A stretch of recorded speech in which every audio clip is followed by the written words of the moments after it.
नमस्कार, मी मंदाकिनी गुरव. मी आपल्या सर्वांचं आवडतं युट्यूब चॅनल ज्योतिंडेच मध्ये तुम्हा सर्वांचं स्वागत करते. श्री स्वामी समर्थ. जय जय स्वामी समर्थ. श्री स्वामी समर्थ. अवधूत चिंतन श्री गुरुदेव दत्त, श्री गुरुदेव दत्तात्रयांचं आणि श्री स्वामी समर्थ मायमाऊलीचं स्मरण कर आजच्या या व्हिडिओला सुरुवात करते. आजचा जो हा व्हिडिओ आहे, या व्हिडिओमध्ये मी तुम्हाला महिलांनी मासिक पाळीमध्ये मंदिरामध्ये जावं का, महिलांनी पूजापाठ करावा का, महिलांनी मासिक पाळीच्या दरम्यान इतर धार्मिक कार्यामध्ये सहभाग घ्यावा का, प्रश्नांची उत्तरं मी या व्हिडिओमध्ये द्यायचा प्रयत्न करणार आहे. सध्या आपण कॉम्प्युटर युगामध्ये वावरतो, तरी पण कसं होत असते, ज्यावेळेस धार्मिक कार्याचा विषय, त्यामुळे या विषयावर बोलताना अनेकांची अनेक मतं आहेत. याविषयी बोलताना कुणी मंदिरामध्ये जावं, पूजापाठ करा, कुणी मंदिरामध्ये जाऊ नये, पूजापाठ करू नये, अशी अनेकांची अनेक मतं आहेत. सर्वप्रथम मी इथे तुम्हाला सांगू इच्छिते, कित्येक वेळा असं ऐकायला मिळतं ना, की या पिरियड मधून जाताना किंवा या मासिक धर्मामधून जाताना ज्या स्त्रिया आहेत ना, त्या स्त्रिया अपवित्र होत असतात किंवा अपवित्र असतात म्हणून त्यांनी मंदिरामध्ये जाऊ नये.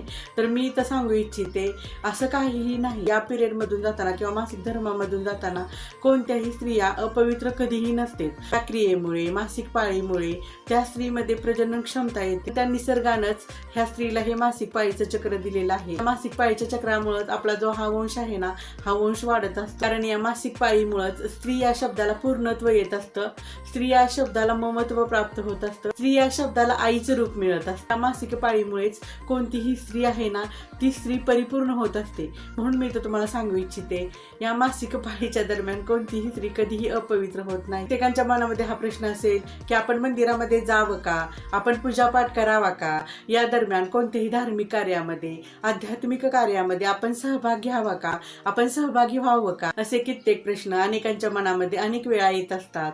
कारण कित्येक महिलांना, स्त्रियांना या प्रश्नाला अनेक वेळा सामोरं जावं लागतं. कुठेही असा उल्लेख नाही की महिलांनी पूजापाठ करू नये, महिलांनी धार्मिक कार्यामध्ये सहभाग घेऊ नये, महिलांनी कोणतेही धार्मिक कार्य करू नये. अध्यात्मामध्ये कुठेही लेखी उल्लेख नाही. पण आपल्या संस्कृतीमध्ये पूर्वीपासूनच या दरम्यान, म्हणजे मासिक पाळीच्या दरम्यान मंदिरामध्ये जाणे, पूजापाठ करणे यासाठी वर्ज्य मानण्यात आलेला आहे. आणखीन एक मी तर तुम्हाला सांगू इच्छिते, मासिक पाळीच्या दरम्यान धार्मिक कार्यासाठी नाही, आध्यात्मिक कार्यासाठी नाही, स्त्रियांनी कोणतीही कामं करायची नाही, असं आपल्या संस्कृतीमध्ये सांगण्यात आलेलं आहे. असा आपल्या पूर्वजांनी नियमच घातलेला होता की या मासिक पाळीच्या दरम्यान स्त्रियांनी कोणतंही काम करायचं नाही. ना मंदिरामध्ये जायचं, ना धार्मिक कार्य करायचं, किंवा घरामध्ये स्वयंपाक करणं, धुणी भांडी करणं, घरामध्ये जी इतर काम आहेत ते इतर काम करणं, लोटझाड करणं, ह्या कोणत्याही कामाला पूर्वीपासूनच आपल्या संस्कृतीमध्ये वर्ज्य मानण्यात आलेलं आहे. ही कामं करण्यास नकार देण्यात आलेला आहे. आजही काही घरांच्या मध्ये बघा, हा जो नियम आहे ना, हा नियम पाळण्यात येतो. आजही काही घरांच्या मध्ये या मासिक पाळीच्या दरम्यान त्या स्त्रियांना कोणतंही काम करून दिलं जात नाही, कोणतंही काम सांगितलं जात नाही. त्यांना मासिक पाळीच्या या दरम्यान वेगळं ठेवलं जातं. जास्तीत जास्त हे जे आहे ना, हे आपल्याला ग्रामीण भागामध्ये बघायला मिळतं. शहरांमध्ये शक्यतो आपल्याला असं दिसत नाही. शहरांमध्ये असं जास्तीत जास्त जरी दिसत नसलं तरी ज्यावेळी अध्यात्माचा विषय येतो ना, त्यावेळी मात्र प्रत्येकच जणांना हे जाणून घ्यायचं असते की बाबा या मासिक पाळीच्या दरम्यान आपण ह्या अशा धार्मिक कार्यामध्ये सहभाग घ्यावा की नाही घ्यायचा, आध्यात्मिक कामं करायची की नाही करायची, असे अनेक प्रश्न शिकलेल्या महिलांच्या मनामध्येही येत असतात. त्यांनाही याविषयी जाणून घ्यायचं असतं. पूर्वी एकत्र कुटुंब पद्धती होती. अशा कुटुंबामध्ये कामही भरपूर असायची. पण एकाच कुटुंबामध्ये अनेक महिला असल्यामुळं असं मासिक पाळीच्या दरम्यान वेगळं राहणं, कोणतंही काम न करणं त्यावेळेच्या स्त्रियांना शक्य व्हायचं. पण आता काय झालेलं आहे बघा, छोटं कुटुंब पद्धती असल्यामुळं घरामध्ये स्त्रियांची संख्या कमी असते. म्हणून अशा मासिक पाळीच्या दरम्यान तसं वेगळं राहणं स्त्रियांना शक्य होत नाही,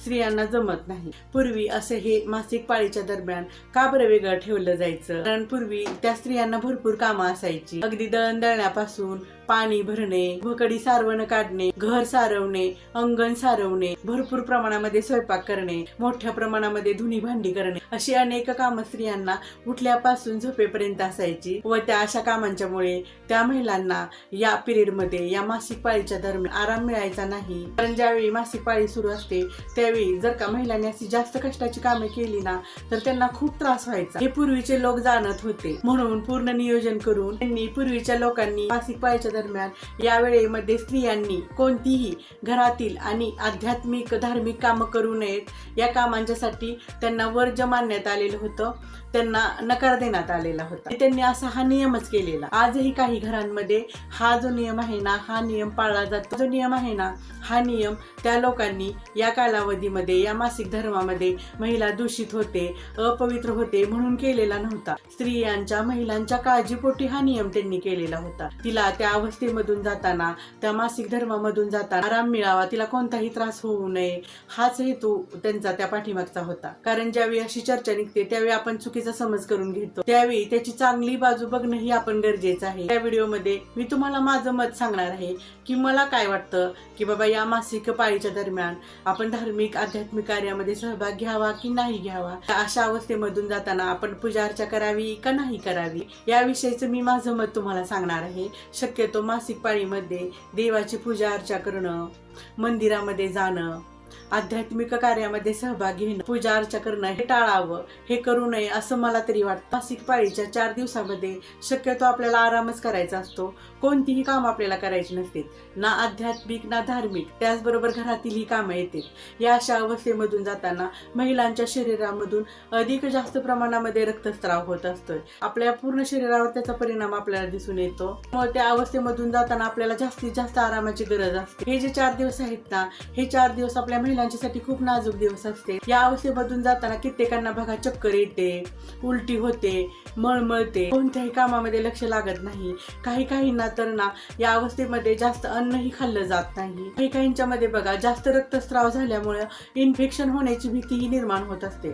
आपण ज्यावेळी देवाचं करतो ना, त्यावेळी स्वच्छतेला, शुद्धतेला जास्तीत जास्त महत्त्व देत असतो। पूर्वीपासूनच आपल्या संस्कृतीमध्ये अशा धार्मिक कार्याच्या वेळी स्वच्छता आणि शुद्धतेला खूप असं महत्त्वाचं स्थान आहे। तर वेळी आपण सकाळी आंघोळ केल्याशिवाय देवाच्या जवळ जात नाही किंवा कोणत्याही देवाच्या वस्तूला आपण हातही लावत नाही। कारण आपल्या प्रत्येकासाठी देवाचं हे जे स्थान आहे ना, हे खूप उच्च स्थान आहे, खूप श्रेष्ठ आहे। देवाचं स्थान आपल्यासाठी सर्वे सर्व आहे। कारण लहानपणापासूनच आपल्यावर संस्कार असे झालेले आहेत की देव आहेत म्हणून आपण आहोत। आपण आपल्या आयुष्यामध्ये जे काही घडते ना, त्याच्यासाठी देवांना खूप महत्त्वाचं स्थान देत असतो। आपल्या आयुष्यामध्ये घडणाऱ्या कित्येक गोष्टींना आपण देवाचा आधार मानत असतो, स्वामींना आधार मानत असतो। आपल्याला सतत असं वाटतं की आपले देवी देवता, आपले स्वामी आपली काळजी घेत आहेत, प्रत्येक संकटामधून आपल्याला बाहेर काढत आहेत, कित्येक गोष्टी आपल्या मनासारखं घडण्यासाठी आपल्याला आशीर्वाद देत आहेत। मग या अवस्थेमधून जाताना आपण आपल्या देवांची का बरं काळजी घ्यायची नाही? तशा अवस्थेमधून जाताना जर का आपण देवांची पूजा अर्चा केली तर आपल्याला आपल्या मनामध्ये एक टोचणी आणि बोचणी राहणार की हे माझ्याकडून काहीतरी चुकीचं तर झालं नाही ना,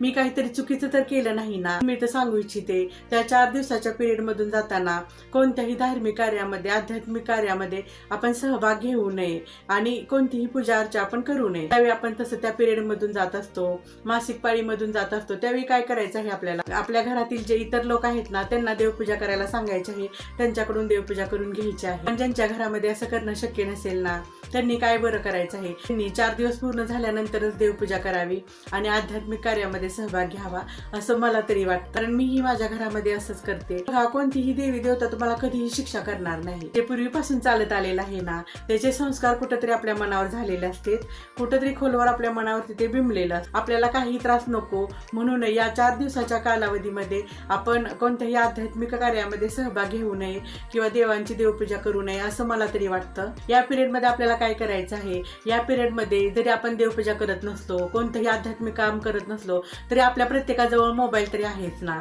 मग त्या मोबाईल मध्ये आपण मंत्रोच्चार आहेत ते मंत्रोच्चार ऐकू शकतोय, नामस्मरण करणं, भक्तिगीत आहेत ती भक्तिगीत ऐकणं, देवांचे अध्याय ऐकणं, विविध सेवा ज्या आहेत त्या सेवांच्या विषयी जाणून घेणं, हेही आपण आपल्या मोबाईलमध्ये ऐकू शकतो। ही सेवा आपण मोबाईलवरून करू शकतोय। जो मी व्हिडिओ केलेला आहे ना, या व्हिडिओ विषयी तुम्हाला काय वाटते ना, ते कमेंट बॉक्समध्ये कमेंट करून मला नक्की सांगा। आणि हा जो माझा व्हिडिओ आहे ना, त्या व्हिडिओला लाईक करा, शेअर करा, त्याचबरोबर चॅनेलला सबस्क्राईब करा। बेल आयकॉनचं बटन आहे ते बेल आयकॉनचं बटन दाबा, जेणेकरून माझे येणारे पुढचे व्हिडिओज तुम्हाला बघायला मिळतील। मग भेटूया येणाऱ्या व्हिडिओमध्ये। श्री स्वामी समर्थ, जय जय स्वामी समर्थ, श्री स्वामी समर्थ, अवधूत चिंतन, श्री गुरुदेव दत्त।